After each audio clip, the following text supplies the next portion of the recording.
ॐ नमो भगवते वासुदेवाय। ॐ नमो भगवते वासुदेवाय। ॐ नमो भगवते वासुदेवाय। यः स्वानुभावम् अखिलं श्रुतिसारमेकम् आध्यात्मदीपम् अतितीर्षितां तमोऽन्धम् संसारिणां करुणयः पुराणगुह्यम् तं व्याससूनम् उपयामि गुरुं मुनीनां। नारायणं नमस्कृत्य नरं चैव नरोत्तमं देवीं सरस्वतीं व्यासं ततो जयमुदीरये। श्रवणतां स्वकथा कृष्ण पुण्यश्रवणकीर्तिनः हृदयन्तस्तो हि अभद्राणि विधुनोति सुहृत्सताम्। नष्टप्रायेषु भद्रेषु नित्यं भागवत सेवया भगवती उत्तम श्लोके भक्तिर्भवति नैष्टिकी। श्रवणतः श्रद्धया नित्यं गृणतश्च स्वचेष्टितं कालेन नातिदीर्घेण भगवान् विशते हृदि। कृष्णाय वासुदेवाय देवकी नंदनाय च नंदगोपकुमाराय गोविंदाय नमो नमः। जय श्री कृष्ण चैतन्य प्रभु नित्यानंद श्री अद्वैत गदाधर श्रीवासादि गौर भक्त वृंद। हरे कृष्णा कृष्णा कृष्णा हरे हरे, हरे राम राम राम हरे हरे। हरे कृष्णा कृष्णा कृष्णा हरे हरे, हरे राम राम राम हरे हरे। हरे कृष्णा कृष्णा कृष्णा हरे हरे, हरे राम राम राम हरे हरे। हरे कृष्णा। सभी का स्वागत है प्रातःकालीन श्रीमद् भागवतम के सत्र में। और हम दूसरे स्कंद के अध्याय पहले का एकदम लास्ट में पहुंच गए हैं। कल हमने श्लोक क्रमांक 37 को देखा है ना। 37 में कहते हैं सुखदेव गोस्वामी, विराट पुरुष का मुख, नहीं 37 नहीं सॉरी 38 कल हमने किया था है ना। इस प्रकार मैंने आपको श्री भगवान के स्थूल भौतिक विराट रूपी रूप की अवधारणा का वर्णन किया। जो व्यक्ति सचमुच मुक्ति की इच्छा करता है वह श्री भगवान के इस रूप पर अपने मन को एकाग्र करता है, क्योंकि भौतिक जगत में इससे अधिक कुछ भी नहीं। जो सचमुच अपनी मुक्ति की इच्छा रखता है। जैसे कई बार देखा जाता है कि डॉक्टर खाने के लिए मना करता है, मीठा बंद कर दो, तबीयत डायबिटीज हो गया है या कोई और प्रॉब्लम है, लेकिन व्यक्ति खाता रहता है। उसकी इच्छा जो है ना, प्रबल इच्छा होती है, मन जो होता है ना, उसका मन का वेग उसको कंट्रोल नहीं कर पाता और खाता रहता है। तो इसका अर्थ ये हुआ कि वो सचमुच अपनी बीमारी से छुटकारा पाना नहीं चाहता, इसीलिए वो खाए जा रहा है, खाए जा रहा है। जब व्यक्ति सचमुच इलाज चाहेगा तो वो डॉक्टर द्वारा बताए गए जो जो दवाई है वो भी लेगा, और डॉक्टर द्वारा जो बताया गया नहीं ग्रहण करने वाली बात चीजें वो नहीं खाएगा, है ना। तो दोनों प्रिकॉशंस लेगा और दवाई खाएगा, तब जाके व्यक्ति ठीक हो। हरे हम भी कृष्ण प्रभु, दंडवत प्रणाम। प्रणाम प्रणाम, हरे कृष्ण। तो अगर हम भी सचमुच अपना उद्धार चाहते हैं तो हमको क्या करना है, भगवान की अवधारणा और अपने मन पे जो है काबू करना है, और भगवान पे हमारी सेवाओं को रखना चालू। ऐसा नहीं है सोएंगे भी और भगवान की भी प्राप्ति हो जाएगी। सुबह अगर सोते रहेंगे रोज 8-8 बजे तक और बोलेंगे कि भगवान की प्राप्ति हो जाए, तो ये संभव नहीं है। फिर हम टाइम पास कर रहे, बेसिकली चाहते तो हैं लेकिन टाइम पास कर रहे, एक्चुअल में नहीं चाहते। इच्छा भी दो प्रकार की होती है, एक दृढ़ दृढ़ संकल्प एक इच्छा होती है, और एक इनिशियल जो कोमल इच्छा होती है। हाँ, इच्छा तो है। अब से हर साल नए साल में 31 दिसंबर को कोई ना, हर आदमी कुछ ना कुछ नया रिजोल्यूशन लेता है, संकल्प लेता है कि मैं इस साल ये करूंगा वो करूंगा, और रोज सुबह जल्दी उठूंगा, नहा लूंगा, वॉक पे जाऊंगा, गलत बात नहीं करूंगा। लेकिन हफ्ता 10 दिन के बाद ही जो है पता लगता है अरे अभी तो थोड़ा सा कर लेते हैं, फिर देखेंगे फिर देखेंगे, वो पूरा साल ही निकल जाता है ऐसे करते करते। तो ये कोई इच्छा नहीं हुई, है ना, असली इच्छा ये नहीं हुई। असली इच्छा तो ये होती है जब वाकई में हर समय व्यक्ति को अपनी उस टारगेट को ध्यान में रखते हुए अपनी रूटीन को सेट करता है, हर समय, हर पल, हर रोज, है ना। एक पहले पिक्चर आई थी, भाग मिल्खा भाग, है ना? मैं उसको देखा था तो बड़ा जोश आ जाता है शुरुआत में ऐसी पिक्चरें देख के, अरे हमको भी यही करना है, अरे ऐसा दिन रात एक कर देना, अपने जो मैंने संकल्प लिया उसकी प्राप्ति करनी ही है मेरे को कैसे भी करके। लेकिन हमारे अंदर धीरे धीरे वो संकल्प शक्ति जो है ना, धीरे धीरे धीरे धीरे डाउन हो जाती है। भगवान भगवत गीता में 3 प्रकार की धृति का वर्णन करते हैं 18वें अध्याय में। 3 प्रकार की धृतियां होती हैं, एक सतोगुणी धृति, एक रजोगुणी धृति और एक तमोगुणी धृति। धृति क्या होता है? धृति मीन्स बेसिकली संकल्प शक्ति। व्यक्तियों में संकल्प कर तो लेते हैं लेकिन उसको पूर्ण करने की शक्ति नहीं होती। जो तमोगुणी व्यक्ति होते हैं वो तो आज संकल्प करेंगे और कल, रात के बाद कल ही भूल जाएंगे। लेकिन जो रजोगुणी व्यक्ति होते हैं वो संकल्प करते हैं और उन संकल्प में से कुछ ही जो है वो पूर्ण करते हैं, जो उनके बेसिकली मोड ऑफ पोजेशन को पूर्ण करता है, उनको लाभ देने वाला है, जो उनके इच्छाओं को पूर्ति करने वाला है, बेसिकली केवल उतना ही करते, बाकी संकल्प को पूरा नहीं करते हैं। लेकिन जो सतोगुणी व्यक्ति होता है ना, वह संकल्प भी आध्यात्मिक लेता है और उसको पूर्ण करने की शक्ति भी रखता है। जैसे राजा हरिश्चंद्र, उन्होंने बोल दिया मतलब वो करके रहे। उन्होंने बोल दिया विश्वामित्र को, पूरा राज्य आज से आपका, संकल्प दे दिया, आप जो बोलेंगे मैं ऋषिवर करूंगा। तो विश्वामित्र ने बोला पूरा राज्य आज से मेरा। बोले हाँ ठीक है, तो पूरे घर राज्य से निकल गए सब कुछ छोड़ के। तो सब कुछ छोड़ के वो पूरे राज्य से निकल गए। और जब विश्वामित्र ने बोला नहीं इतने से नहीं काम चलेगा, तुमको मेरे को 1000 मुद्राएं भी देनी पड़ेंगी, तब उस पे भी तैयार हो गया और उन्होंने अपने आप को बीच बाजार में बेच दिया, अपनी पत्नी बच्चे को भी बेच दिया। ये होती है संकल्प शक्ति जो कभी टूटे ना। हर स्थिति में जो एक बार मुख से निकल गया वो करना है पूरा का पूरा, हर स्थिति में। तो इस प्रकार हमने कल पढ़ा कि श्लोक क्रमांक 38 में जो सचमुच इच्छा करता है वह इसी भगवान के रूप में अपनी धारणा को एकाग्र करता है, मन को एकाग्र करता है, मन को इधर उधर दौड़ने नहीं देता। और क्योंकि इससे अधिक कुछ है ही नहीं, पूरा संसार कहाँ है? भगवान के विराट शरीर के अंदर ही समाहित है, हमने कल पढ़ा। आज हम श्लोक क्रमांक 39 में प्रवेश करेंगे, जो आखिरी श्लोक है इस अध्याय का।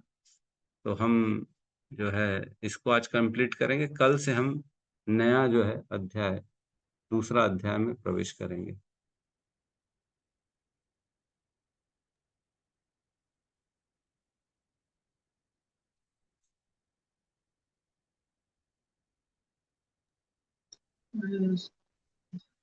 क्लियर है?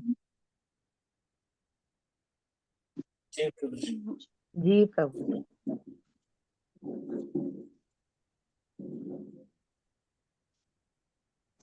श्लोक क्रमांक 39 अध्याय 1 स्कंद 2 साथ में दोहराएंगे।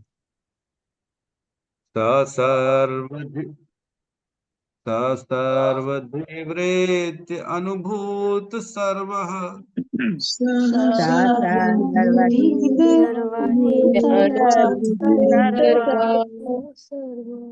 आत्मा यथा स्वप्न जनेक्षितौके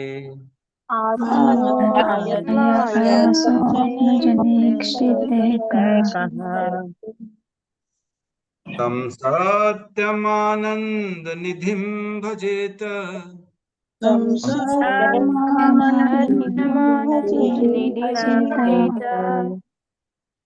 नान्यत्र संजते नहीं, नान्यत्र संजेत यदात्मपातः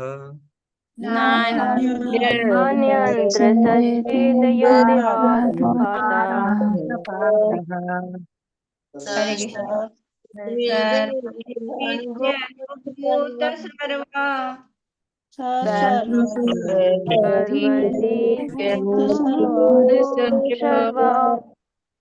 आत्मा यथा स्वप्नजने चितैक्यः आत्मा यथा स्वप्नजनेक्षितैकः तं सत्यमानन्दनिधिं भजेत् सत्यमानन्दनिधिं भजेत् नान्यत्र यत्सज्जेत यत् आत्मपातः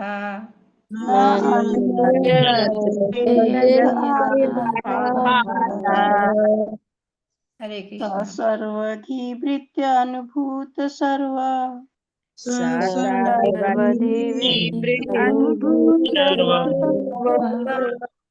आत्मा यतः यथा स्वप्न जनेक्षितेकः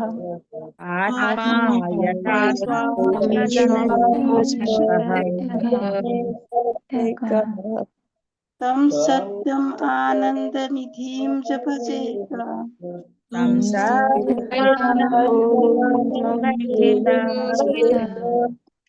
न अन्यत्र सज्जेत यत् आत्मपातः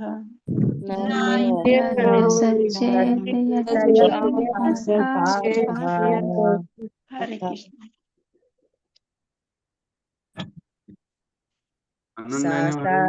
सर्वधिवृत अनुभूत सर्व सर्वधि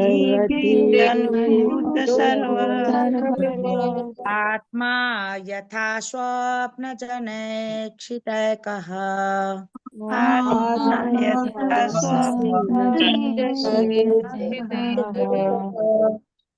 तं सत्यमानन्दनिधिं भजेत तं सदानन्दनिधिं भजेत न अन्यत्र सज्जेत यत् आत्मपाठः न अन्यत्र सज्जेत हरे कृष्ण। अनुवाद। मनुष्य को अपना मन पूर्ण पुरुषोत्तम भगवान में एकाग्र करना चाहिए, क्योंकि वे ही अपने आप को इतने सारे रूपों में उसी तरह वितरित करते हैं जिस तरह की सामान्य मनुष्य स्वप्न में हजारों रूपों की सृष्टि करता है। मनुष्य को अपना मन उन पर एकाग्र करना चाहिए जो एकमात्र सर्वथा आनंदमय परम सत्य हैं, अन्यथा मनुष्य पथभ्रष्ट हो जाएगा और स्वयं अपने पतन का कारण बनेगा। ओम अज्ञानतिमिरन्धस्य ज्ञानाञ्जनशलाकया चक्षुरुन्मिलितं येन तस्मै श्री गुरुवे नमः। श्री चैतन्य मनोभीष्टं स्थापितं येन भूतले स्वयं रूपः कदा मह्यं ददाति स्वपदान्तिकं। वन्देऽहं श्रीगुरु श्रीयुतपदकमलं श्रीगुरून् वैष्णवांश्च श्रीरूपं सागरजातं सहगण रघुनाथान्वितं तं सजीवं साद्वैतं सावधूतं परिजन सहितं कृष्ण चैतन्य देवं श्री राधा कृष्ण पादान् सहगण ललिता श्री विशाखान्वितांश्च। हे कृष्ण करुणा सिंधु दीनबंधु जगतपते गोपेश गोपिका कांत राधा कांत नमस्तुते। तप्त कांचन गौरांगी राधे वृंदावनेश्वरी वृषभानुसुते देवी प्रणमामि हरिप्रिये। वाञ्छाकल्पतरुभ्यश्च कृपा सिन्धुभ्य एव च पतितानां पावनेभ्यो वैष्णवेभ्यो नमो नमः। नमो विष्णुपादाय कृष्णपृष्ठाय भूतले श्रीमते भक्तिवेदांत स्वामीति नामिने। नमस्ते सारस्वते देवे गौरवाणी प्रचारिणे निर्विशेष शून्यवादी पाश्चात्य देशतारिणे। जय श्री कृष्ण चैतन्य प्रभु नित्यानंद श्री अद्वैत गदाधर श्रीवासादि गौर भक्त वृंद। हरे कृष्णा कृष्णा कृष्णा हरे हरे, हरे राम राम राम हरे हरे कृष्ण। बहुत ही सुंदर श्लोक है, इसकी व्याख्या समझने की कोशिश करेंगे। मैं बता दूं, अभी एट प्रेजेंट परीक्षित महाराज और सुखदेव कौन सी स्थिति में हैं। जब सुखदेव गोस्वामी ने धारणा करने पे बताया कि जब एक व्यक्ति की समाधि से उसका पतन हो जाता है ना, जब वह अष्टांग योग करता है, यम नियम आसन प्राणायाम प्रत्याहार, धारणा ध्यान समाधि, है ना, इस स्थिति से समाधि तक पहुंच जाता है, और उसके बाद उसका जब दोबारा पतन हो जाता है तब क्या करना चाहिए, तब सुखदेव गोस्वामी बताते हैं कि उसको वापस से धारणा करना चाहिए। तब प्रश्न पूछा कि वह धारणा कैसी होती, यथा यत्र यादृशी, वह धारणा कैसी होनी चाहिए, वह धारणा किस पर होनी चाहिए, वह धारणा का स्वरूप क्या होना चाहिए, ये प्रश्न पूछा गया था परीक्षित महाराज के द्वारा। उस पे फिर सुखदेव गोस्वामी ने बताया कि धारणा कैसी होनी चाहिए। तो शुरुआत में बताया, है ना, जितेंद्रियां, जितात्मा, इस तरह से जो है 4 चीजें बताई थी कि धारणा कैसी करनी चाहिए। फिर बताया था यत्र मतलब किस पर करनी चाहिए, भगवान के स्थूल रूप पे करनी चाहिए जो विराट रूप है, और धारणा का स्वरूप क्या होना चाहिए। तो उस पे बता रहे हैं कि स्वरूप विभिन्न प्रकार से हम देख देख के भगवान की धारणा कर सकते हैं। जो इस भौतिक जगत में जो भी वस्तु, जो भी चीज देखें, उसको भगवान से कैसे जोड़ के देखना है वो बताया गया। तो 37 नंबर श्लोक तक बताया गया कि धारणा का स्वरूप क्या होना चाहिए। अब 38 में कल बताया कि जो व्यक्ति सचमुच अपना उद्धार चाहता है, मुक्ति चाहता है, उसको ऐसी ही धारणा करनी चाहिए, भगवान को हर वस्तु में दर्शन भगवान का करना चाहिए। तो ये वाला जो श्लोक है 38 और 39, ये श्लोक हमारे लिए भी है ना। वैसे तो पिछले के श्लोकों को भी हमको ध्यान रखना चाहिए, क्योंकि हम संसार में वस्तुओं को देख के हमको भी भगवान की तरफ उनको जो है कनेक्शन देखना चाहिए। भक्ति योग में भी ये करना चाहिए। वैसे ये ध्यान योग का मैटर था, लेकिन भक्ति योग में भी, क्योंकि हम उन्नत नहीं है, हम इतने बड़े जो है सिद्ध नहीं है कि हर कहीं भगवान को हम वैसे ही अनुभव करें, इसलिए हमको भी इस पे अपना चित्त को लगाना चाहिए। तो पिछले श्लोक में बोला जो सचमुच चाहता है उसको करना चाहिए, नहीं तो पथभ्रष्ट हो जाएगा वो। अब यहाँ कह रहे हैं मनुष्य को अपना मन पूर्ण पुरुषोत्तम भगवान में एकाग्र करना चाहिए, क्योंकि वे ही अपने आप को इतने सारे स्वरूपों में उसी तरह वितरित करते हैं जिस तरह की सामान्य मनुष्य स्वप्न में हजारों रूपों की सृष्टि करता है। जैसे हम स्वप्न देखते हैं, सपना सब देखते हैं, कोई ऐसा है जो सपना नहीं देखता है? सभी देखते होंगे, है ना। सपने में कभी अपने आप को हम राजा बना लेते हैं, कभी हम अपने आप को हीरो बना लेते हैं, कभी बड़ा फाइटर बना लेते हैं, कभी प्रेसिडेंट बना लेते हैं, प्रधानमंत्री बना लेते हैं। तो तरह तरह के विभिन्न हम अपनी जो है सृष्टि करते हैं अपने आप की, और अपना ही एक पूरा प्रदेश, अपना ही एक इकट्ठा कर लेते हैं स्थान, वहां का मैं राजा हूँ, वहां का ये हूँ, अब मेरे साथ सब लोग मेरी सेवा कर रहे हैं, या जो भी मेरा गुणगान कर रहे हैं, या जो भी कई लोग करते हैं। तो इस प्रकार की हम अपने स्वप्न में सृष्टियां करते हैं, अनेक अनेक स्थिति, सिचुएशन, व्यक्तियों की, वस्तुओं की। उसका यद्यपि इस भौतिक संसार से कुछ लेना देना नहीं होता है। हम ही सृष्टि करते हैं और हम ही अनुभव भी करते हैं। उस स्वप्न में जो सुख और दुख, जो भी फीलिंग्स उत्पन्न होती हैं, वह सारी की सारी फीलिंग्स को हम अनुभव करते हैं स्वप्न। स्वप्न में अनुभव की गई चीजें हमें बाद में भी, कई बार जागने के बाद भी ध्यान आती है, होता है ना। अरे मैं तो कितना बढ़िया ऐश कर रहा था सपने में, काश वो हो जाए। तो वो अनुभव जो होता है, वह जो सुख और दुख का अनुभव होता है स्वप्न का, वह हमें हमारे साथ इस भौतिक जब जागते हैं तब भी हमारे साथ रहता है। लेकिन जो स्वप्न में हम दूसरों को देखते हैं, यद्यपि उनको हमारे सपने के बारे में कुछ मालूम ही नहीं, है ना।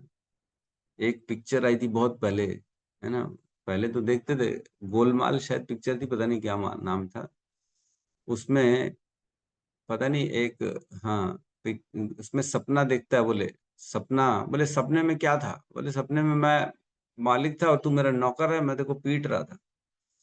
फिर बोले तेरे को याद नहीं क्या, तो बोले नहीं नहीं, मेरे को तो याद नहीं। बोले तो तू भी तो था मेरे सपने में? बोले हाँ हाँ हाँ, फिर तो मालूम होगा। तो खैर कहने का मतलब ये है कि हम अपने सपने में किसी को देख रहे हैं तो उसको पता नहीं रहता कि हम क्या देख रहे हैं। यद्यपि वो हमारे सपने में है, लेकिन उसको कुछ मालूम ही नहीं है कि हमारे सपने में क्या हुआ। तो भगवान भी उसी प्रकार इस पूरे संसार की सृष्टि करते हैं उस सपने में, है ना। ये इसको एक उपमा दी गई है, ये एक्चुअल में ऐसा नहीं कह रहे हैं। यह पूरा संसार की सृष्टि जैसे हम स्वप्न में करते हैं, वैसे ही भगवान भी इस पूरे संसार की सृष्टि करते हैं। पूरे संसार की सृष्टि करते अकेले भगवान। जैसे अकेले हम अपने स्वप्न के लिए जिम्मेदार हैं, कोई दूसरा नहीं है, वैसे ही अकेले भगवान भी इस सृष्टि के लिए जिम्मेदार हैं और कोई नहीं है।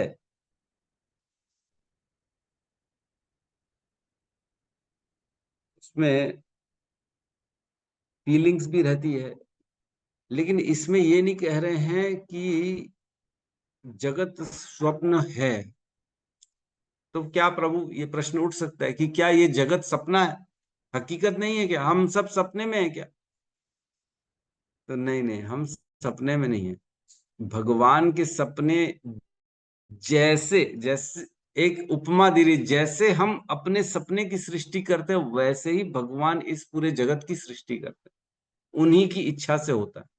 जैसे हम अपने सपने में हर व्यक्ति हर वस्तु की जानते हैं, हम ही सृष्टि करते तो हम उसको जानते हैं, उसी प्रकार भगवान भी इस जगत सृष्टि में जो हम लोग हैं, हम सबको भगवान जानते हैं। हमारी सृष्टि उन्होंने करी और हमको क्या अच्छा क्या बुरा, हमारे साथ क्या क्या है, वो सब भगवान जानते। तो ये एक उपमा दी जा रही है, ऐसा नहीं कहा जा रहा है कि ये जगत सपना है ना। नहीं तो फिर तो हम मायावाद में हो जाएंगे। हैं, जगत सब सपना, ब्रह्म सत्य, बाकी जगत सब सपना, ऐसा नहीं ले, ये नहीं कह रहे। यह जगत भी सच है, भगवान भी सच है, हम भी सच है, कोई इसमें झूठा नहीं है ना। यहाँ चलो श्लोक को देखते हैं, फिर और समझ में आएगा। त सर्वधिवृत्य अनुभूत सर्वः। त त मतलब वे भगवान परम पुरुष, सर्वधिवृत्य, तब जो सभी प्रकार की बुद्धि द्वारा अनुभूति होने की विधि। मतलब सपने में बहुत सारी वस्तुओं को हम सृष्टि करते हैं और क्या करें, अनुभूत सर्वः, और उन सभी का अनुभव भी करते हैं। हम अपने सपनों की सृष्टि करते हैं अपनी बुद्धि से, और उन सपने में सभी वस्तुएं जो आती हैं उनको अनुभव भी करते हैं। स सर्वधिवृत्य अनुभूत सर्वः, वह भगवान भी ऐसा ही करते हैं, है ना। क्या करें, आत्मा, आत्मा यहाँ परमात्मा के लिए कहा गया, वही परमात्मा यथा स्वप्न जनेक्षितौ के है। जिस प्रकार स्वप्न देखने वाला पुरुष एक होता है, स्वप्न जन इक्षितः, सपना देखने वाला एक है, एक ही व्यक्ति सपना जैसे देखता है, उसी प्रकार एक ही भगवान है जो इस पूरे संसार को सृष्टि करते हैं अपनी बुद्धि से। हम अपने पूरे सपने को देखते हैं, ऐसा नहीं है कि हम अपने सपने को चालू कर दिया और हमको कुछ पता नहीं। यद्यपि जागने के बाद कई बार हमको पता नहीं पड़ता हमने क्या देखा, लेकिन जब सपना चलता रहता है तब हम पूरी तरह से सपने में इन्वॉल्व रहते हैं और हर चीज को अनुभव करते हैं। अकेले, हम अकेले, कोई और दूसरा उसमें एंटर नहीं करता। उसी प्रकार भगवान भी अकेले इस पूरी जगत की सृष्टि करते हैं और उसको अनुभव करते हैं। अनुभव करते हैं, ये बहुत इंपॉर्टेंट है।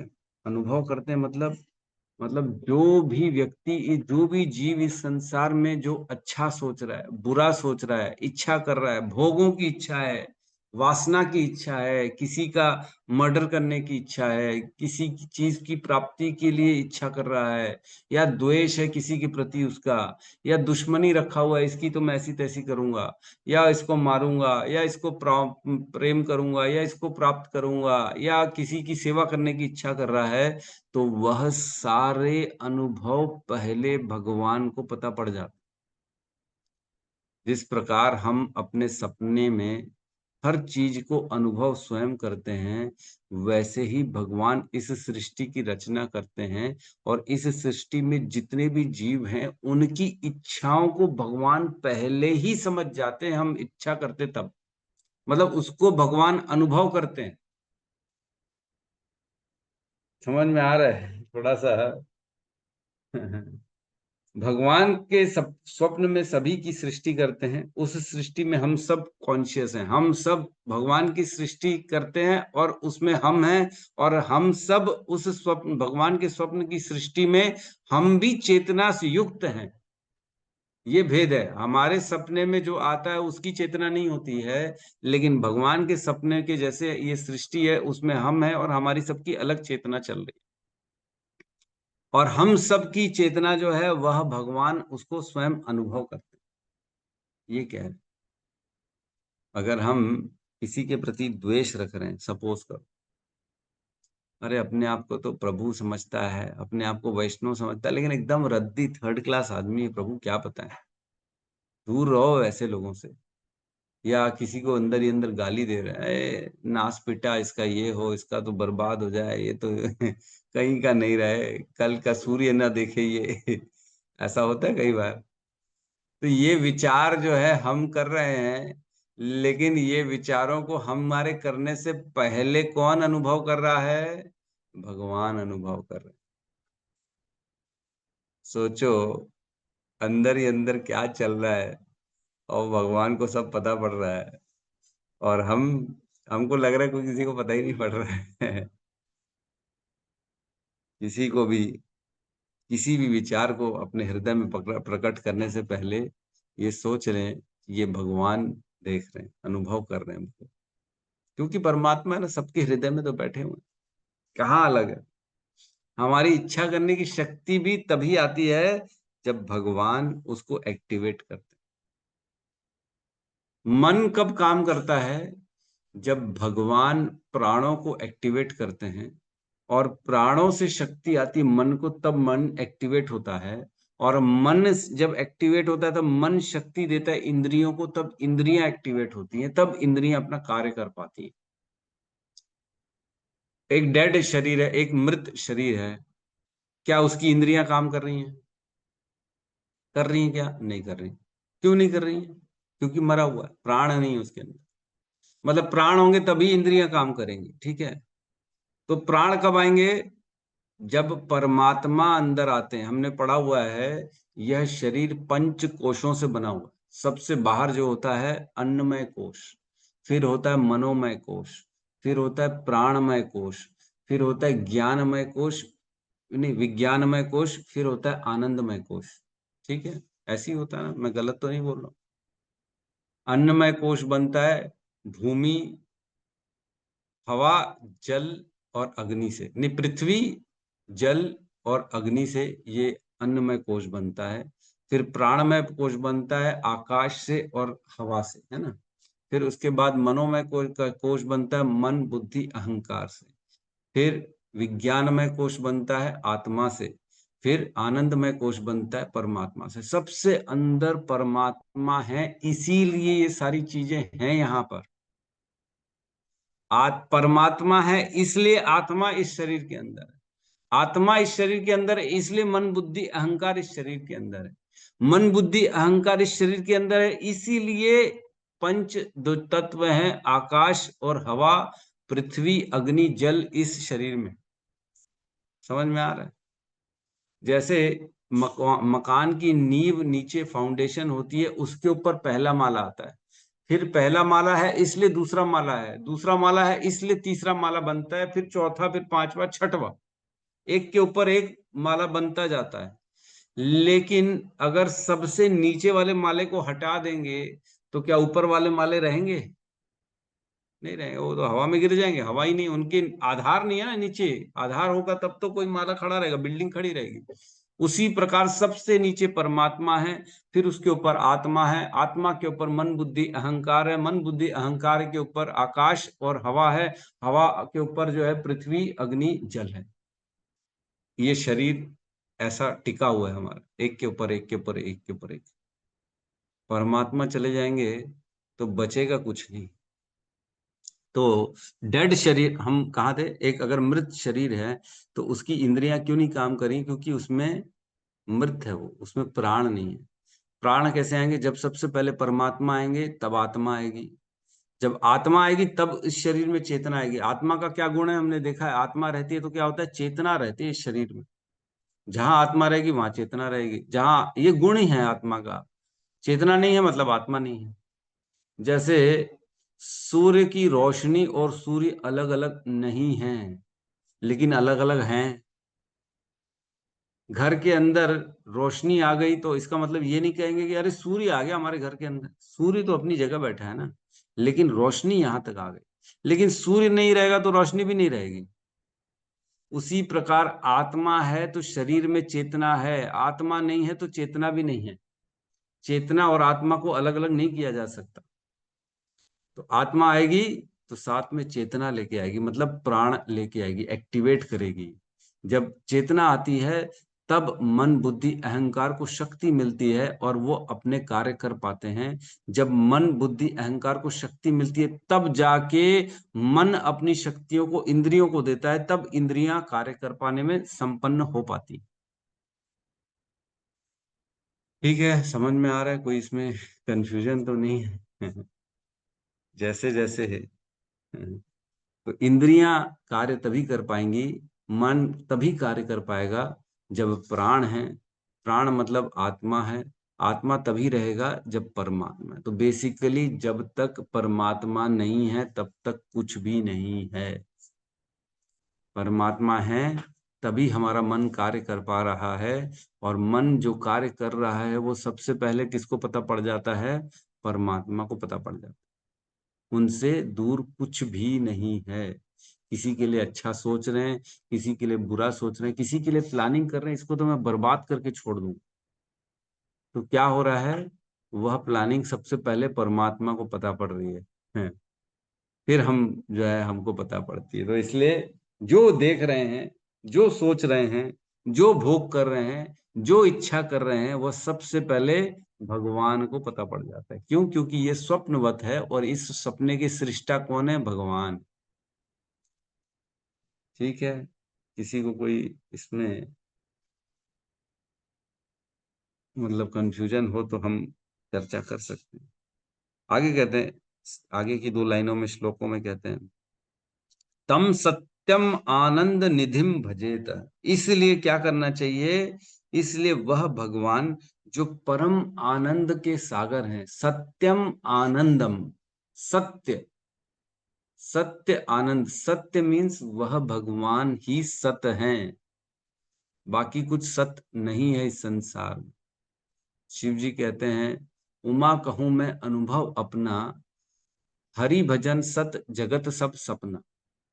हरि भजन, हरि भगवान जो है ना, भगवान नारायण कृष्ण, वही सत्य है, बाकी सब जगत सब सपना। ये सब तो स्वप्नवत है, सब एक दिन खत्म होने वाला, कुछ नहीं है एक्चुअली में, कुछ नहीं है। हमारी आत्मा को इस संसार के भोगों से कुछ लेना देना नहीं है। हम भोग इस शरीर के लिए करते हैं। क्यों करते हैं? क्योंकि हम ये मानते हैं कि मैं ये शरीर हूं, इसलिए शरीर के लिए भोग कर रहे हैं। यद्यपि आत्मा को भोगों से कोई लेना देना नहीं है, आत्मा परे है इन सब चीजों से। तो यहाँ कह रहे हैं, तम सत्यम आनंदम निधिम भजेत, इसलिए वह सत्य का आनंद, जो आनंद के आगार है, सागर है, पूरी खजाना है आनंद का, उनका भजन करने से एक्चुअल में हमारे अंदर भी आनंद आ सकता है। अन्यथा इस संसार में किसी का भी भजन, किसी का भी उपासना करने से हमारे अंदर आनंद नहीं आ सकता। सूखा ही रहेगा, बेसिकली सूखा, जीवन में कुछ न कुछ कमी लगती ही रहेगी। और क्या करें, ना अन्यत्र संजेत यद आत्मपातः, इसलिए अन्य किसी से आसक्त नहीं होना है। ना अन्यत संजेत, किसी भी चीज से, वस्तु से हमें अन्य से आसक्त नहीं होना है। एक्चुअल में क्यों बोल रहे हैं? क्योंकि जब हम वापस किसी भी वस्तु की धारणा करेंगे, जब धारणा करते करते हमको ये देखना है कि उस वस्तु को भगवान से जोड़ना है, पर्वतों को देख रहे हैं सपोज करो, और पर्वतों को देखते देखते भगवान की हड्डियों का, अस्थियों का स्मरण करना है। लेकिन कई बार ऐसा होता है कि वस्तुओं का स्मरण करते करते करते करते हम भोग की इच्छा लाते हैं जीवन, है ना। पर्वत देखे जा रहे, कितना सुंदर है, कितना अच्छा है, कितना अच्छा है, वहीं जा रहे हैं, वहीं जा रहे हैं, कितना मजा आ रहा है, यहाँ तो बढ़िया ठंडी हवा चल रही, यहीं रहते ना, ये यहाँ ज्यादा अच्छा लग रहा है। तो धीरे धीरे ऐसा होता है, जिस भी वस्तु की हम धारणा करते हैं करते करते उसी में आसक्ति हो जाती है। सपोज करो इस संसार की सुंदरता देख रहे हैं, है ना, जो प्रेम है, हमने देखा इस जगत का प्रेम क्या है, भगवान के अग्रभाग के दांत है। लेकिन इस जगत के संसार के प्रेम को देखते देखते ऐसा उसमें आसक्त हो रहा है कि हम भी प्रेम कर लें, कोई हमें भी प्रेम कर ले, कितना अच्छा लगेगा, कोई हमें प्रेम करे, हमारे को केयर करे, ये करे वो करे। तो बेसिकली हम क्या हो गए, भगवान की धारणा को छोड़ के अपने आप को भोगों में लगा दी। तो ये कह रहे हैं ना अन्यत्र संजेत, इसलिए ऐसा नहीं करना है कि विषयों में चिंतन करते करते विषयों में भोग की इच्छा डाल दें हम।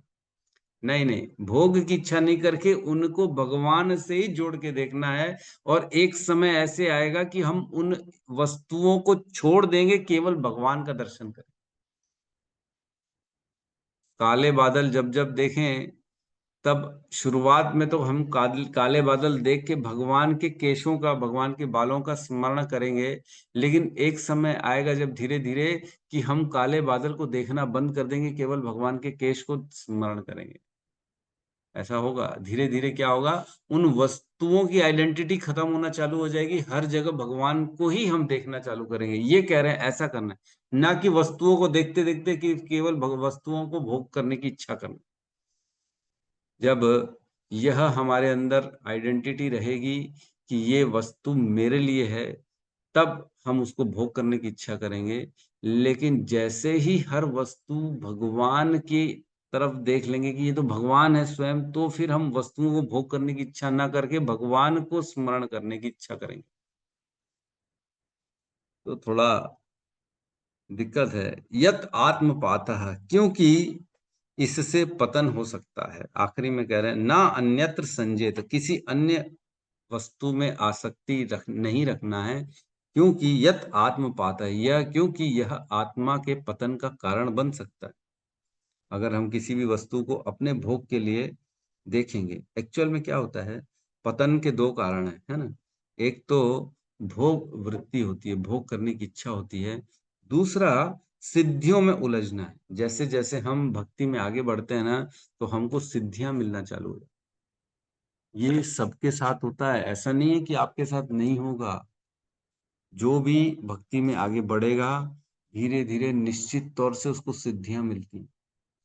सिद्धियां मिलती है मतलब क्या, शुरू में तो गुणगान चालू हो जाएगा, लोग बोले अरे क्या तो नॉलेज है आपको, क्या तो बोलते हो प्रभु, आप तो माइंड ब्लोइंग हो प्रभु, आपके जैसा तो कोई है ही नहीं प्रभु, क्या आपका दिमाग चलता है प्रभु, वाह प्रभु, क्या रूटीन बना के रखी प्रभु, आप इतने 16 माला कर रहे हो, ये कर रहे हो, वो कर रहे हो, वाह। तो ये धीरे धीरे क्या है, ऐश्वर्य मिल रहा है, नाम प्रतिष्ठा आ रही है। इसमें भोग में फंस जाएंगे तो पतन हो जाएगा। इसमें फंसना नहीं है। हमने नारद जी के जब समय था, नारद जी ने बताया पिछले जन्म में वो दासी के पुत्र थे और वो जंगलों में चले गए, वो भगवान के चिंतन में चले गए। तब वो बताते हैं कि जो भगवत प्राप्ति है वो 3 स्टेजेस में होती है। 1.5.39 वाले श्लोक में पढ़ा था हमने, उसमें कहते हैं, हे ब्राह्मण, इस प्रकार भगवान श्री कृष्ण ने सर्वप्रथम मुझे वेदों के गुह्यतम अंशों में निहित श्री भगवान के दिव्य ज्ञान का, फिर आध्यात्मिक ऐश्वर्य का, और तब अपनी घनिष्ठ प्रेममयी सेवा का वर दिया। ये हमने पढ़ा था कि 3 स्टेजेस में नारद जी को भगवान की प्राप्ति हुई। सबसे पहले क्या प्राप्त हुआ, उन्हें दिव्य ज्ञान मिला, दिव्य ज्ञान। फिर दूसरा क्या मिला उनको, आध्यात्मिक ऐश्वर्य, सिद्धियां। बेसिकली किसके हृदय में क्या चल रहा है पहले ही पता पड़ गया, है ना। कल क्या होने वाला है वो आज हमको पहले ही पता पड़ गया। है ना। कौन क्या सोच रहा है, कौन गाली दे रहा है, कौन अच्छा कर रहा है, कौन बुरा कर रहा है, वो हमको बैठे बैठे पता पड़ेगा। सिद्धियां, जैसे बाबा बागेश्वर धाम आते हैं ना, वो पंडित धीरेन्द्र शास्त्री, वो पहले ही बता दे, अरे पीछे कौन खड़ा है, आ जाओ आ जाओ, पहले ही लिख लेते हैं, अरे तुम्हारा ये विचार है ना, तुम ये विचार करके आए हो ना। तो कैसे पता पड़ गया उनको? सिद्धि मिली हुई है। हृदय की बात हृदय को पहले ही पता पड़ जाती है, क्योंकि दोनों हृदय में कॉमन कौन है? परमात्मा। वो परमात्मा से पूछते, परमात्मा जी इसके हृदय में क्या चल रहा है बताओ। तो परमात्मा जो उनके हृदय के हैं और जो हमारे हृदय के परमात्मा है, वो एक दूसरे से बात कर लेते हैं, क्योंकि एक ही है दोनों। और हमारे हृदय के परमात्मा हमारे हृदय में उस विचारों को प्रकट कर देते हैं कि इसके हृदय में क्या चल रहा है, तो हम बता देते हैं। तो ये सिद्धियां होती हैं बेसिकली। तो ये सिद्धि प्राप्त हो जाती है व्यक्ति को, और फिर उसमें क्या होता है, कई लोग वहीं पे रुक जाते। सिद्धि आ गई, अब तो बस ऐश्वर्य मिल गया ना, पूछ परख हो गई, अब और क्या चाहिए इससे ज्यादा। लोग आगे पीछे घूम रहे हैं, एकदम बुला रहे हैं, बड़े बड़े बोर्ड लगा रहे हैं, अरे आप तो महान हो, आप तो सब जान जाते हो, आप तो क्या होना है क्या नहीं होना है सब मालूम है आपको। तो फिर सिद्धियों में फंस जाते हैं। तभी तो हमारे हिज होलीनेस गोपाल कृष्ण गोस्वामी महाराज जो हैं, वो जब मिलने गए थे पंडित धीरेन्द्र शास्त्री उनसे, तब उन्होंने बोला था, क्या बोला था हमारे गुरु महाराज ने? बोला था कि आप बहुत अच्छा कर रहे हैं, लेकिन जादू कम दिखाइए और लोगों को भक्ति की प्रेरणा ज्यादा दीजिए। ये बोला था उन्होंने। अभी की बात है ना, 3-4 साल पुरानी बात है घटना, ज्यादा बहुत पुरानी भी नहीं हुई है बात ये। तो हमारे इस्कॉन में क्या बताया जा रहा है? सिद्धियों में नहीं फंसना है हमको। सिद्धि के आगे जो थर्ड स्टेज है बता रहे हैं, लास्ट स्टेज, नारद जी कहते हैं कि भगवान का क्या मिला फिर? घनिष्ठ प्रेममयी सेवा। भगवान की प्रेममयी सेवा मिली घनिष्ठ, आखिरी में। 3 स्टेजेस हुई, पहले दिव्य ज्ञान, फिर सेकंड सिद्धियां, और लास्ट में आता है भगवान का भगवत प्रेम मिलता। कई लोग ज्ञान में ही फंस जाते हैं। अरे ये लिखा है यहाँ, तो यहाँ पे ये लिखा है, इस उपनिषद में ये लिखा है, इस ग्रंथ में ये लिखा है, ये है, सारा ज्ञान आ गया उसको, लेकिन भगवत प्रेम नहीं मिला। दूसरी स्टेज में पहुंच जाते कई लोग, सिद्धियां तक पहुंच गया, वो अपने आप को यहाँ बैठे हैं, और अमेरिका में भी, वहां पे भी प्रकाशित कर देते अपने आप को, वहां पे क्या हो रहा है। एक बार ऐसे ही हुआ था ना, हमारे इस्कॉन के कौन जो है महाराज थे, वो अमेरिका गए थे शायद, मैं थोड़ा थोड़ा याद है मेरे को, पूरी पूरी तरह से याद नहीं है, लेकिन वो अपने ग्रंथ ले जाने भूल गए, जिसके बेस पे उनको लेक्चर देना था। तो अरे बोले अब क्या करें, ग्रंथ तो मैं लाया नहीं, भूल के। तो बोले रुको थोड़ी देर, फिर वो कमरे के अंदर गए, बंद किया कमरा, और 15 मिनट बाद कमरे से निकले ग्रंथ लेके, जो कि इंडिया में ग्रंथ थे उनके घर में, वह ग्रंथ लेके अमेरिका के दरवाजे से बाहर निकल गए। तो ये क्या सिद्धियां हैं, ये मिलती हैं, लेकिन हमारे में ये सिद्धियों को प्रदर्शित नहीं किया जाता, मना किया जाता है, सिद्धियां नहीं दिखानी है, क्योंकि सिद्धियां व्यक्ति को फंसाने के कार्य होती है। ये माया होती है बेसिकली, फंस जाएगा आदमी तो नीचे गिर जाएगा। सिद्धियों में उलझना नहीं, ना अन्यत्र, अन्य चीजों में अपने आप को डाइवर्ट नहीं करना है, शुद्ध प्रेमा भक्ति की तरफ अपने को फोकस करना, ना अन्यत्र संजेत यद आत्मपातः, नहीं तो आत्मा का पतन हो जाएगा, नहीं तो नीचे गिर जाएंगे बेसिकली, है ना।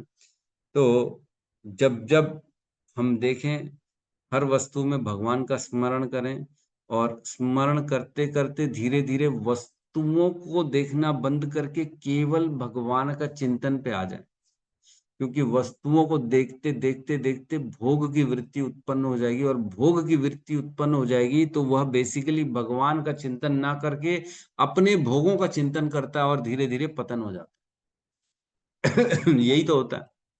जब देखते हैं भक्ति में आगे बढ़ता है, तो ब्रह्मचारी या कोई सन्यासी धीरे धीरे देखता है उसका ऐश्वर्य बढ़ रहा है, अरे सभी लोग पूछ रहे हैं, अरे महाराज जी कुछ खा लो, प्रभु जी कुछ पा लो, मैं बना के घर से लाई हूँ, माताएं बोलेंगी। धीरे धीरे क्या होगा, अरे मेरी तो पूछ परख बढ़ रही है ना, मैं तो ज्ञानी हूँ, मैं तो श्रेष्ठ हूँ। फिर वह क्या होता है, धीरे धीरे बेचारा ब्रह्मचारी वह इस प्रलोभन में आता है, और उसका पतन हो जाता है। ऐसा होता है, देखा गया है। भोगों में अगर वृत्ति आ गई तो वह धीरे धीरे पतन हो जाएगा, और वह भूल जाएगा कि मैं ब्रह्मचारी हूँ, कि सन्यासी हूँ, मैंने क्या व्रत लिया है, मैंने भगवान की भक्ति का व्रत लिया है, मैंने भोगों का व्रत नहीं लिया है, ये सब भूल जाता है और भोगों में लग जाता है और गलत काम करने बैठ जाता है।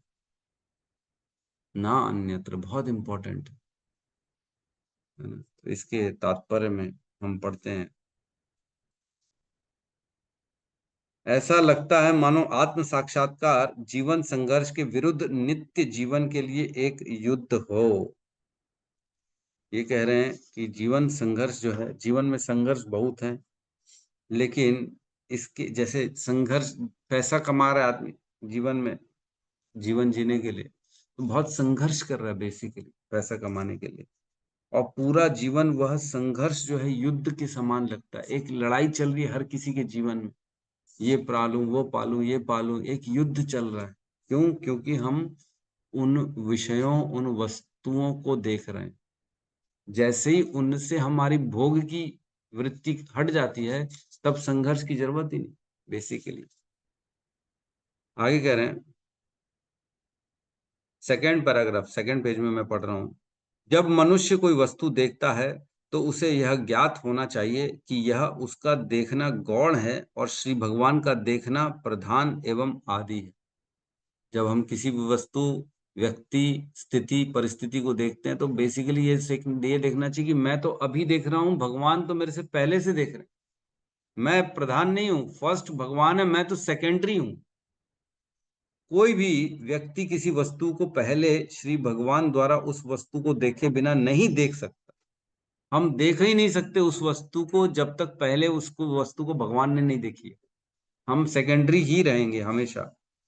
यही वेदों तथा उपनिषदों का उपदेश है। अतएव हम जो भी देखते हैं या करते हैं, उस देखने या करने के समस्त कृत्यों के कर्ता परमात्मा के रूप में श्री भगवान ही हैं।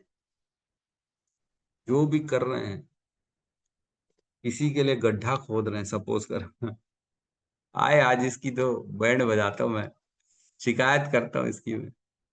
तो बेसिकली क्या हो रहा है, हम किसकी कर रहे हैं? भगवान के लिए कर रहे हैं, क्योंकि उसके अंदर भी तो भगवान है। हर कहीं परमात्मा का जब हम दर्शन करते हैं तब हम क्या किसी भी व्यक्ति को गाली दे सकते हैं? क्या हम किसी के लिए भी गड्ढा खोद सकते हैं? अगर हम उसके अंदर परमात्मा का दर्शन कर रहे हैं तो नहीं करेंगे ना, भगवान है स्वयं उसके अंदर, कैसे कर सकते? ये चीजों में ना बहुत बड़ा डिस्कशन का पॉइंट है।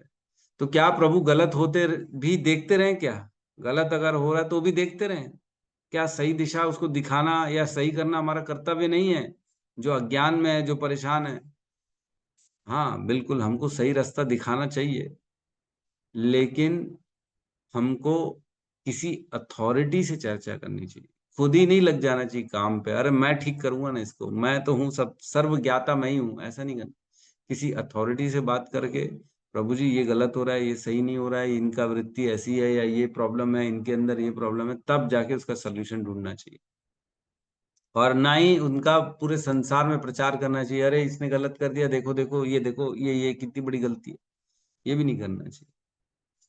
ठीक है, आगे कह रहे हैं, आत्मा तथा परमात्मा के एक साथ एकत्व तथा भिन्न भिन्न होने के इस सिद्धांत को श्री चैतन्य महाप्रभु ने अचिंत्य भेदाभेद तत्व दर्शन के रूप में प्रतिपादित कर दिया था।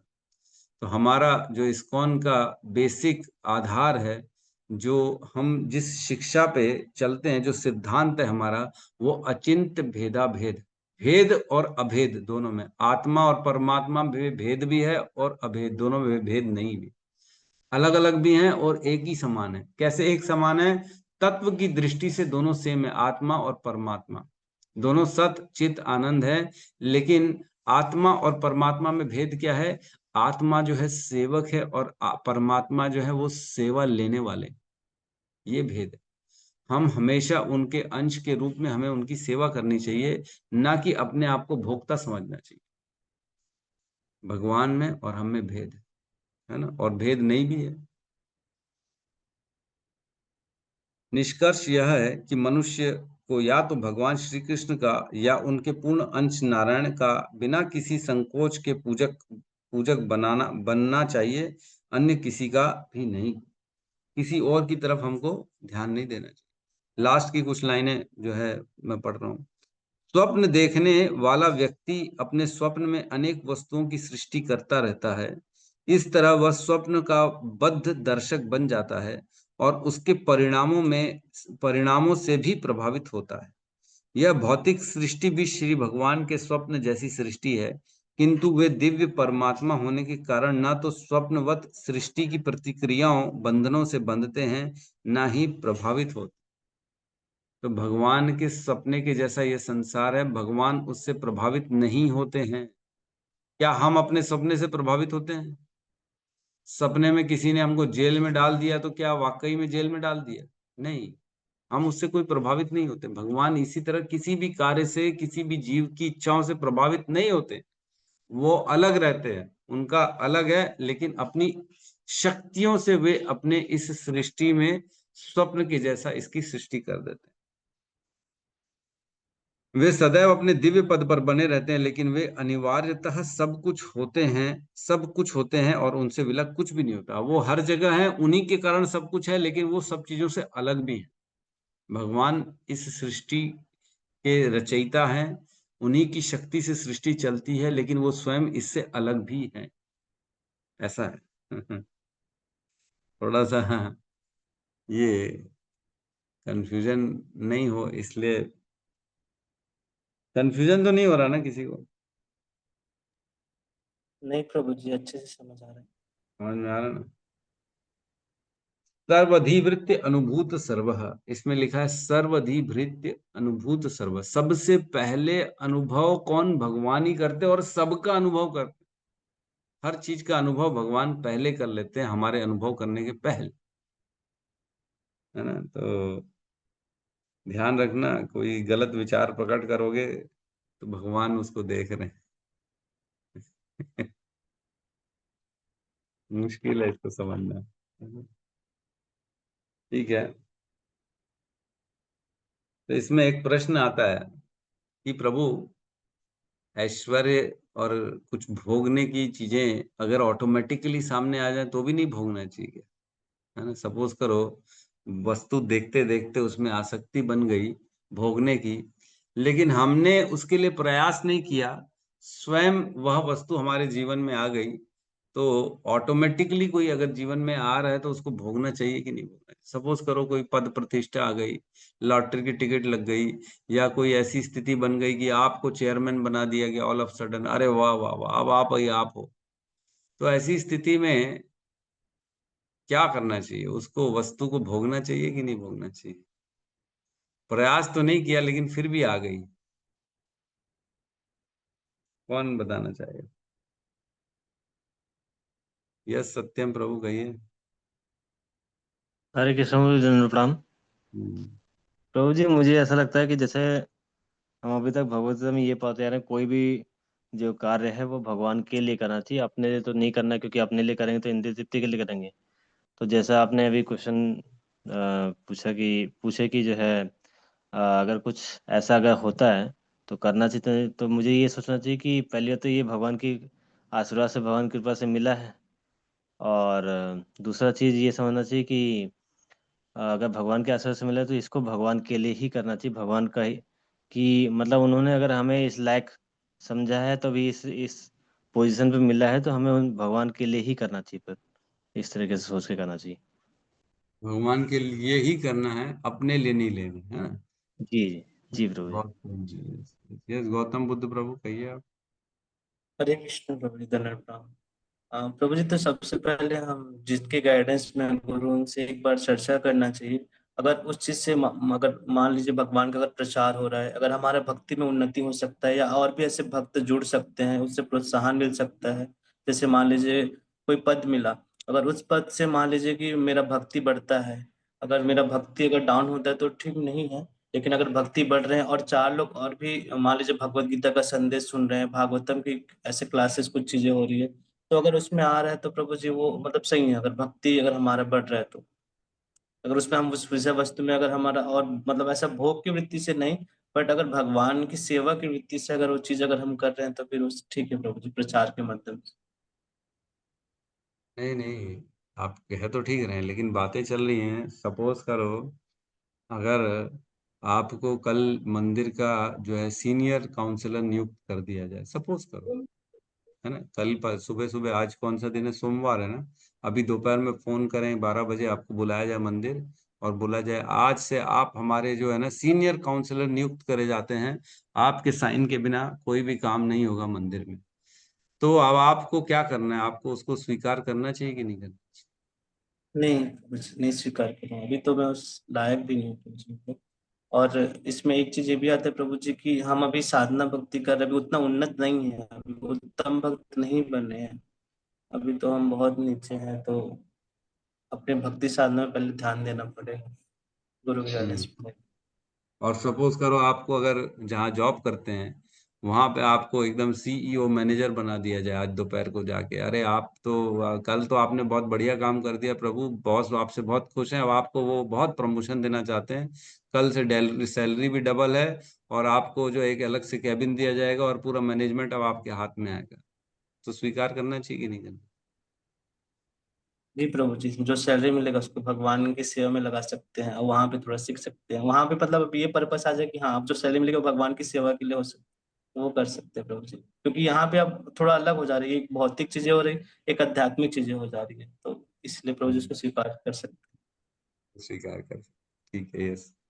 अच्छा, और आपको प्रमोशन दिया जाए और बोला जाए कि अब आपको जो है ना दिल्ली में रहना पड़ेगा या अमेरिका में भेजा जाता है, अब आपकी सैलरी 4 गुना हो गई, अब आपको जो है फ्लाइट से टिकट मिलेगी हर महीने, आप एक दिन के लिए रायपुर आ सकते हो और 29 दिन आपको अमेरिका में रहना पड़ेगा, तो करना चाहिए कि नहीं करना चाहिए? नहीं प्रभु जी, अगर भक्ति वहाँ पॉसिबल नहीं है, अगर भक्तों का संग नहीं मिल रहा है ऐसे, तो क्लासेस नहीं हो रही, तो फिर नहीं जा सकते प्रभु जी, क्योंकि भक्ति जो है इम्पोर्टेंट है, फर्स्ट प्रायोरिटी।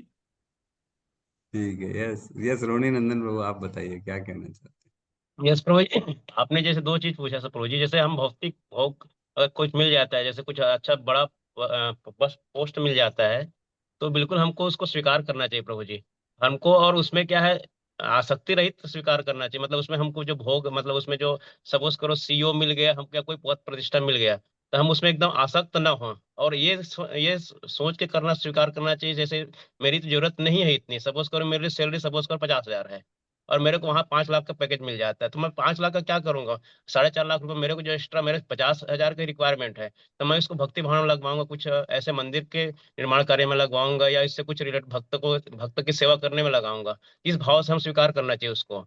और आपने इनको पूछा कि जैसे हमको सपोज करो मंदिर मैनेजमेंट का कार्य मिल जाता है, तो हमको पहले देखना चाहिए, जैसे प्रभु जी ने बताया कि हम उस लायक हैं कि नहीं है, तो हमको उसको मना कर देना चाहिए, वो चीज अगर लायक नहीं है तो। और वहां भी अगर इस एकदम मजबूरी हो जाती है कि तुमको करना ही है, तो हम ऐसा, हमारे जो और सीनियर है उनसे सलाह लेके हम ऐसा निर्णय लें कि जैसे वहां पे किसी को कुछ ये ना हो, मतलब उसमें भी प्रभु जी ऐसा कि एक पद प्रतिष्ठा मिल जाती है, जैसे अभी आपने बताया कि हमको जो ऐश्वर्य मिल गया, तो उसको लिप्तता नहीं करना है हमको, जो उसमें भी वही त्रिनादपि सुनिचन वाला भाव ही रखना चाहिए, और उस टाइप का सेवा करेंगे तो प्रभु जी हम इसमें शायद मतलब भगवान की भक्ति कर पाएंगे अच्छे से। अब बिल्कुल भोग तो भोगना ही चाहिए प्रभु जी, जैसे मैं अभी थोड़ा सा रिसेंटली जो है बता रहा हूँ, मैं लड़का को बोला मैं तू क्या करेगा करके, मतलब वो बाहर जाऊंगा, ये करूंगा वो करूंगा बोलता है, इसमें जो है मैं बाहर पढ़ने जाऊंगा, मैं तू मेरे साथ रह, तू कर इसमें, तू मेरे को थोड़ा छुट्टी दे इसमें, तो नहीं नहीं, तो मैं वो बोलता है कि आपके साथ रहूंगा तो फिर ये होगा, तो पैसा कमा के क्या करे, पैसा ज्यादा प्राथमिकता मत दे, तो पैसा मेरे को ये अच्छा लगा कि मैं पैसा कमाऊंगा पापा, तो जैसे अभी एक दो जो लोगों को उदाहरण दिया, हालांकि उदाहरण उनका उदाहरण नाम नहीं लूंगा, 3 लोग जैसे सेवा करते हैं मंदिर में, मैं तो वो सेवा करूंगा, उस टाइप का सेवा करूंगा और उसमें भक्ति भावना करूंगा।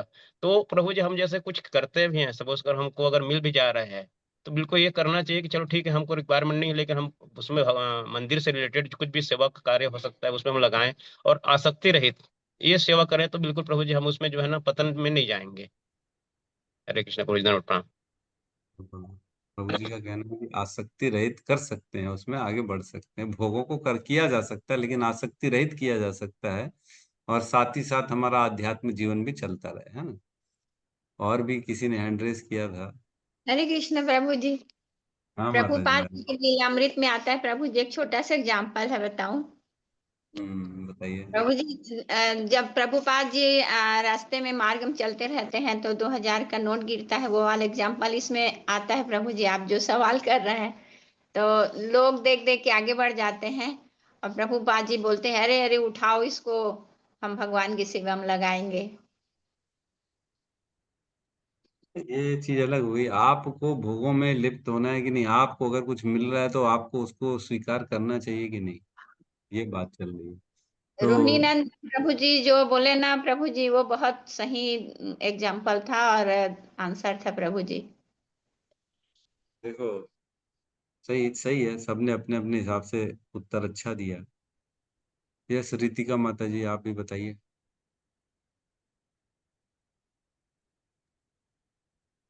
हरे कृष्णा प्रभु जी। मेरे ख्याल से अगर हमें कोई भी पद मिलता है तो वो भगवान की इच्छा से ही मिलता है।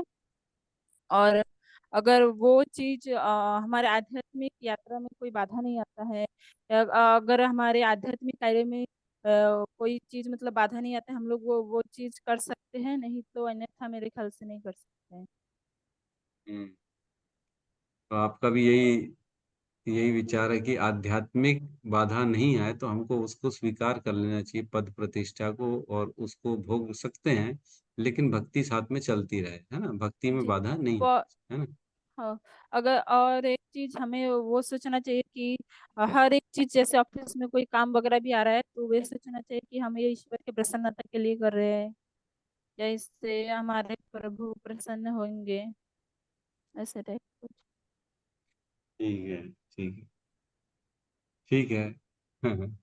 सबने उत्तर दिया। अब मैं बताता हूँ कि इसमें दो स्थितियां उत्पन्न होती है ना। सपोज करो कोई भोग हमारे जीवन में आ रहा है, कोई सपोज करो कल के कल हिज ग्रेस रोणी नंदन प्रभु को सीएम जो है रायपुर छत्तीसगढ़ के सीएम द्वारा बुलाया जाता है, और उनको बोला जाता है कल से आप हमारे छत्तीसगढ़ के खास इंजीनियर नियुक्त किए जाते हैं, और छत्तीसगढ़ के बड़े बड़े सारे प्रोजेक्ट्स आपको देखने हैं, और आपको देश विदेश में जाके हमारे छत्तीसगढ़ का नाम रोशन करना है। सपोज करो, हो भी सकता है, उसमें क्या है। तो आदमी कैसे इनकार कर सकता है? कर सकता है क्या? इतना बड़ा अगर कोई अचीवमेंट मिल जाए, लाल बत्ती गाड़ी कल से घर के बाहर खड़ी रहेगी, दो आपके साथ गनमैन खड़े रहेंगे, और आपको रोज लेके जाएंगे लेके आएंगे, रोज एरोप्लेन में इधर उधर जाना है, आपको 50 लोग सैल्यूट मारेंगे, तो आप छोड़ सकते हो क्या? मुश्किल है, बहुत मुश्किल है। कहना आसान है, लेकिन करना जब होता है ना तब बड़ा मुश्किल हो जाता है। तो इसमें दो स्थितियां उत्पन्न हो जाती हैं। इसमें कहते हैं, एक स्थिति तो वो है जब व्यक्ति भोग भोगने में आनंद ले, जब भोग मिले और हमारी अंदर उसको भोगने में आनंद आ रहा है ना। एक स्थिति है जब आनंद आता है, और एक स्थिति है जब आनंद नहीं रहता उसको, नहीं नहीं मेरे को तो ये भोगना नहीं है, मैं क्यों आनंद ले। जब व्यक्ति को अच्छा लग रहा है भोगना, तो ऐसी स्थिति में उसको भोगों को स्वीकार नहीं करना चाहिए, क्योंकि उसकी मन की स्थिति ठीक नहीं है, कंट्रोल्ड नहीं है, उसका मन अनकंट्रोल्ड है, वो तो भाग रहा है अभी भी, इसलिए भोगों से दूर रहना। और व्यक्ति, सपोज करो व्यक्ति का मन भाग भी नहीं रहा है और वो अपनी भक्ति में निष्ठ है, तो भी क्या स्वीकार करना चाहिए कि नहीं करना चाहिए? तो इसमें एक श्लोक आता है 3.27.30, 3:27-30, इसमें कहते हैं, जब सिद्ध योगी का ध्यान योग शक्ति के गौण वस्तुओं की ओर, जो बहिरंगा शक्ति का प्राकट्य है, आकृष्ट नहीं होता, तब मेरी और उसकी प्रगति असीमित होती है, और फिर उसे मृत्यु कभी भी परास्त नहीं कर सकती। जब भोगों में उसका आनंद नहीं लेता है, तो जब भोगों में उसको आनंद है ही नहीं तो वो भोगेगा क्यों? आज अगर किसी चीज में आनंद है ही नहीं, तो ऐसे ऐश्वर्य और भोगों को स्वीकार करने का अर्थ क्या है? ये बताया जा रहा है कि हम अनेक अनेक जीवन में बहुत सारे भोग भोग चुके हैं, वही भोगों को फिर से इस जीवन में हमारे सामने प्रकट किया जा रहा है, और ये सारे भोग हमें आकर्षित करते हैं। तो आकर्षण तब होता है जब हम उन भोगों को, अच्छा लगता है ना मन को, तब हम भोगों की तरफ आकर्षित होते हैं, है ना। तो बेसिकली दोनों स्थितियों में भोगों से दूर ही रहना चाहिए। क्यों दूर रहना चाहिए? पहली स्थिति में तो एक तो जब आदमी थोड़ा सा नीचे डाउन है, उसको भोग अच्छे लगता है, उसको नाम प्रतिष्ठा, भौतिक पद प्रतिष्ठा बहुत अच्छी लगती, तब तो बिल्कुल ही नहीं करना चाहिए, क्योंकि उसमें पूरी तरह फंस जाएगा। और व्यक्ति पूर्ण रूप से सिद्ध है, उसने पता लगा अपने आप को कंट्रोल कर लिया है, उसका मन इधर उधर विचलित नहीं होता, तो भी भोगों से दूर रहना चाहिए। हमारे सनातन गोस्वामी है ना, और रूप गोस्वामी मंत्री पद में थे, और उन्होंने सब त्याग करके जो है वृंदावन आ गए, और मात्र एक कोपिन पहन के उन्होंने अपना गुजारा किया।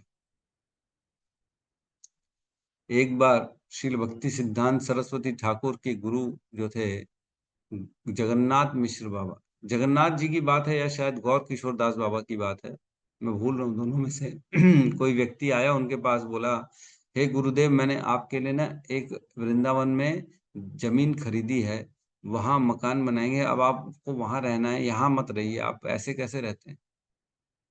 मेरे ख्याल से गौर किशोर दास बाबा जी की बात है ना। गौर किशोर दास बाबा जी कहते हैं, तूने मेरे लिए जमीन खरीदी है? बोले, हाँ गुरुदेव, मैं आपका शिष्य हूँ, अब आपके लिए जमीन खरीदी है, अब आप वृंदावन में चलिए, वहीं रहिए, वहां पे भजन करिए, प्रेम से अपने जीवन को वहीं व्यतीत करिए। तो गौर किशोर दास बाबा जी ने उनको बहुत चिल्लाया, बोले, तू माया के दूत, मेरे को तू क्या नीचे, हाँ गौर किशोर दास बाबा, तो तू क्या मेरा पतन करने आया है? निकल यहाँ से, तू मुझे क्या प्रलोभन देगा, निकल यहाँ से, मेरे को नहीं जाना, मैं यही ठीक हूँ। और उन्होंने उनको धुतकार दी। ऐसी स्थिति में भी उन्होंने स्वीकार नहीं किया। कहने का अर्थ यह है कि भोग जीवन में आते हैं, भोग भोगने ही, हमको भोगों से दूर ही रहना है बेसिकली, हर स्थिति परिस्थिति में भोगों से दूर रहना है, क्योंकि भोग जो है ना, एक्चुअली वस्तुओं में, पद प्रतिष्ठा में आनंद है ही नहीं। ये अवधारणा है हमारी कि इसमें आनंद है, एक्चुअल में नहीं आनंद। एक्चुअल में आनंद तो कहाँ है? केवल और केवल कृष्ण में आनंद है, और कहीं आनंद नहीं। तो अगर भोग ऐश्वर्य आ रहे हैं तो क्या करना है? वो आपका डिसीजन है, क्या करना है ना। व्यक्ति स्थिति परिस्थिति के ऊपर डिपेंड करता है। हरे हरे कृष्णा कृष्णा हरे हरे कृष्णा कृष्णा कृष्णा कृष्णा हरे कृष्णा हरे हरे हरे राम हरे हरे हरे राम राम राम हरे राम राम हरे हरे हरे राम हरे हरे। थैंक मस्त यू भक्त वृंद की जय। जय सद्गुरु शील प्रभुपाद की जय। जय। जय गौर ब्रह्मानंदे। हरि हरि बोल। हरे हरे हरे हरे बोल। थैंक यू प्रभु जी। हरे हरे कृष्णा प्रभु जी कृष्णा धन्यवाद। कृष्णा प्रभु जी, हरे बहुत कृष्णा बहुत प्रिय। धन्यवाद प्रभु जी। सभी को धन्यवाद। हरे बहुत कृष्णा। बहुत धन्यवाद प्रभु जी। हरे कृष्णा। हरे कृष्ण हरे कृष्ण।